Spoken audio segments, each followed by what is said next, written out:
Hey guys, welcome back to my new vlog. तो कैसे हैं आप लोग? आई होप कि आप लोग अच्छे होंगे। अभी मैं नहा धो के रेडी हो गया हूँ और अभी जाऊंगा मैं पूजा करने के लिए, देन फिर ब्रेकफास्ट करूंगा और उसके बाद मैं ओपन करूंगा अपना क्लाउड किचन। थोड़ी बहुत सफाई करनी है उसमें। मैं टेरेस पे आ रखा था और देखो कितने अच्छे प्यारे प्यारे रोजेस रखे हैं सारे। देख लो कितने अच्छे लग रहे हैं ना, प्यारे से। नेचर की तो यार बात ही अलग है। जब भी मैं कभी जाता हूँ ना पहाड़ों पे, तो मतलब ऐसा मन करता है कि यार वहां से वापस ही ना आऊँ। और इतना मतलब बढ़िया लगता है, इतना सुकून मिलता है वहाँ पे, इतनी शांति मिलती है। और पॉल्यूशन तो बिल्कुल ना के होता ही नहीं है वहाँ पे, ना क्या होता ही नहीं पॉल्यूशन। तो ऐसे ऐसी जगह पे ना बहुत अच्छा लगता है, मन करता है कि वहीं रह जाए यार। यहाँ तो यही होता है, लोग बस कमाने और खाने में ही रह जाते हैं। जिंदगी तो वो है यार पहाड़ों में, असली जिंदगी वही है। जैसे ही मैं नीचे आके किचन की साफ सफाई करने लगा, उतने में मेरे पास ये ऑर्डर आ गया था। ये मेरे रेगुलर कस्टमर हैं और इनको मेरा पिज्जा एंड बर्गर बहुत ही ज्यादा अच्छा लगता है। अभी नवरात्रे भी चल रहे हैं, तो जिसकी वजह से लोग थोड़े अवॉइड कर रहे हैं ये अनियन और ये सब खाना, क्योंकि इस टाइम में लोग खाते नहीं है। आप लोग भी कमेंट करके बताना कि किस किस के पास कितने ऑर्डर्स आ रहे हैं अभी नवरात्रे में। और काफी सारे लोगों ने मुझसे कैलकुलेशन पूछी है कि प्राइस कैसे हम डिसाइड करें, कैसे कैलकुलेट करें। तो वो भी मैं आपको जल्दी बता दूंगा जैसे ही मुझे थोड़ा टाइम मिलेगा, क्योंकि उसमें ज्यादा टाइम जाएगा। और बिना कैलकुलेशन के बिल्कुल भी प्राइस मत डालना, नहीं तो आपको उसमें लॉस हो जाएगा। आपको समझ नहीं आएगा कि किस तरीके से प्राइस को कैलकुलेट करना है। और मेरे पास काफी सारे लोगों के मैसेजेस वगैरह आते हैं कि हमारे पास ऑर्डर्स नहीं आ रहे हैं, बहुत कम आ रहे हैं स्टार्टिंग में। तो देखो, स्टार्टिंग में मैं अपना बता देता हूँ। मेरे पास भी ऑर्डर्स बहुत कम आते थे स्टार्टिंग में। मेरे पास पहले दिन में जो ऑर्डर आया था वो 2 ऑर्डर आए थे। उसके बाद 1 वीक तक मेरे पास कोई भी ऑर्डर नहीं आया था। तो आप डीमोटिवेट मत होना, इसी तरीके से ऑर्डर्स आते हैं स्टार्टिंग में। यार देखो, स्टार्टिंग में क्या होता है ना कि आपकी विजिबिलिटी उतनी ज़्यादा होती नहीं है, तो आप थोड़ा सा वेट कर लो। किसी भी चीज़ को करने के लिए ना, कोई भी अगर बिजनेस करते हो या कुछ भी करते हो, तो पेशेंस बहुत ज़रूरी होता है। तो थोड़ा सा पेशेंस रखो। धीरे धीरे जैसी विजिबिलिटी बढ़ेगी, आपके पास ऑर्डर्स आना स्टार्ट हो जाएंगे। काफ़ी सारे लोग मुझसे ये पूछ रहे थे कि अब जो नया मतलब रूल आ गया है कमीशन का, तो क्या उसके बाद कितना प्रॉफिटेबल हो सकता है हमारा क्लाउड किचन? तो बिल्कुल हो सकता है प्रॉफिटेबल। आज मैं आपको बता दूंगा, जैसे मुझे टाइम मिलता है थोड़ी कैलकुलेशन आपको बता दूंगा कि अगर हम पुराने वाले कमीशन को लेके चलते हैं और न्यू वाले कमीशन को लेके चलते हैं, तो दोनों में क्या डिफरेंस होगा और किस तरीके से आप कैलकुलेट कर सकते हो कि कितना आपको प्रॉफिट उसमें होगा। क्योंकि मैं दिखाऊंगा कि भाई अगर 35% वाला कोई कमीशन है और न्यू कमीशन 14% वाला है, तो किस में ज़्यादा आपको प्रॉफिट हो सकता है।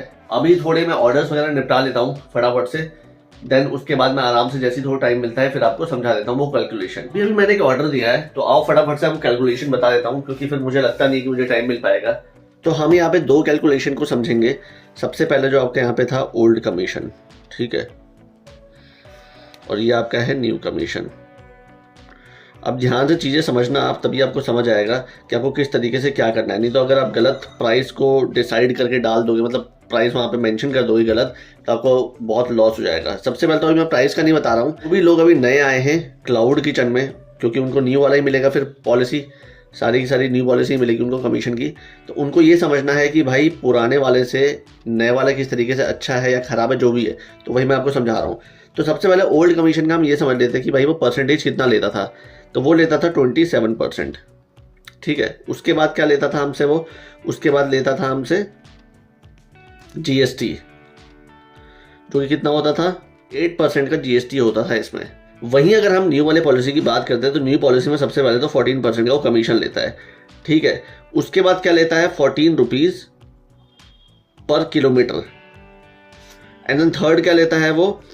5 से 8% आपका जीएसटी। तो अब देखो, सबसे पहले इसमें जो ओल्ड वाले में लेता 27%, तो वो कम होके हो गया है यहाँ पे 14%, ठीक है। बट ओल्ड वाले में कोई भी भाई पर किलोमीटर के हिसाब से चार्ज नहीं ले रहा था, तो उसमें आपको थोड़ा सा बेनिफिट था ओल्ड वाले में। बट इसमें ले रहा है 14 रुपीज़ पर किलोमीटर, जो कि एक नेगेटिव चीज़ है। और उसके बाद अगर जीएसटी की बात करते हैं, तो इसमें 8% ले रहा है, इसमें भी सेम वही ले रहा है 5 से 8%। बस चीज़ कहाँ कम है? तो कम यहाँ है, इस वाले परसेंटेज पर आपको थोड़ा सा कम मिलेगा न्यू वाले में। अब मैं आपको बताता हूँ, फॉर एग्जाम्पल लेके समझते हैं कि आपके पास ना एक ऑर्डर आ रखा है, ठीक है, और ये कितने किलोमीटर से? 2 किलोमीटर से ऑर्डर आ रखा है। ऑर्डर की वैल्यू कितनी है? तो इसकी वैल्यू है भाई 300 रुपये। ये आपके पास आया है अमाउंट सब कुछ डिडक्ट होने के बाद, यानी कि डिस्काउंट वगैरह लगा दिया, तो इतनी वैल्यू आपको शो करेगी वहाँ पे, कस्टमर ने इतने रुपीज़ का ऑर्डर प्लेस किया है। अब हम समझते हैं यहाँ पे एक चीज़। सबसे पहले हम इसे ओल्ड कमीशन के तरीके से समझेंगे। तो 300 की वैल्यू थी, तो उसका हम 27% निकालते हैं। तो 27% कितना हो जाएगा? आपको हमेशा कैलकुलेटर लेके बैठना है, उसके बाद ही आप कैलकुलेट करना अपने प्राइस को। नहीं तो भाई गलत हो जाएगा आपसे। देखो 300 है ये आपका, इसका हम परसेंटेज निकाल लेते हैं यहाँ पे, तो 81 रुपीज़ तो ये हो गया आपका। ठीक है, ये 27% है विदाउट जीएसटी है, जीएसटी भी इसमें लगेगा, तो हम ओवरऑल इसको कर देते हैं 35% ही चलो कर देते हैं, ये तो आप लोगों को समझ नहीं आएगा। ठीक है, इन दोनों को ऐड कर देना तो 35 हो जाएगा आपका पूरा टोटल। जो 35 लगता है इसका ओवरऑल जो लगता है वो 35% लगता है आपका कमीशन। तो 300 का हम 35% निकाल लेते हैं। ये आपका कितना आ गया 105। अब 105 इसमें से हम माइनस कर देंगे क्योंकि कमीशन था जो हमको देना है जोमेटो को, तो 195 रुपीज़ आपके पास बचा है। अब ये 195 क्या है भाई, 195 वो अमाउंट है जो जोमेटो आपको डिडक्शन करने के बाद आपके अकाउंट में डाल देगी। अब इसमें से आप देखो कि भाई आपका रॉ मटेरियल कितना है, पैकेजिंग कितना है, सब कुछ मतलब देख के अपने हिसाब से देखो कि कितना आपको इसमें 195 में से बचता है। ये तो था आपका ओल्ड कमीशन का। अब हम बात कर लेते हैं न्यू कमीशन की कि भाई न्यू कमीशन में ये किस तरीके से आपको प्रॉफिटेबल बना सकता है। तो देखो न्यू कमीशन में ऑर्डर वैल्यू थी 300 रुपये, ये आया था 2 किलोमीटर दूर से। ठीक है, ये आपका न्यू वाला है।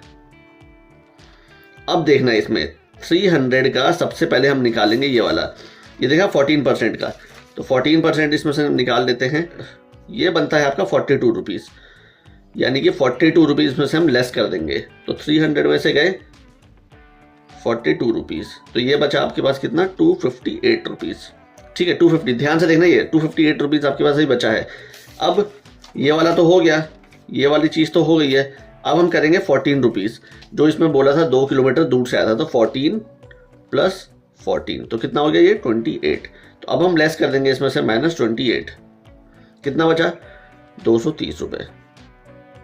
अब सबसे लास्ट ये है आपका जीएसटी, तो हम 8% यानी जीएसटी लेके चलते हैं, तो हम इसको 8 से निकाल लेते हैं।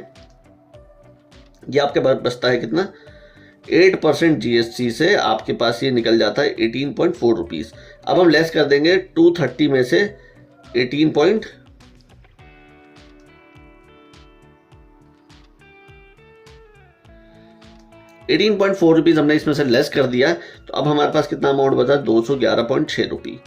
ठीक है, अब भाई आप इसमें से देख लो कि आपका रॉ मटेरियल, पैकेजिंग और जो भी कुछ है करने के बाद आपके पास कितना पैसा इसमें बच रहा है। अब आप खुद देखो कि 211 ये थे और यहाँ थे आपके 195 आपका ओल्ड में आया और न्यू में आया आपका 211 रुपये।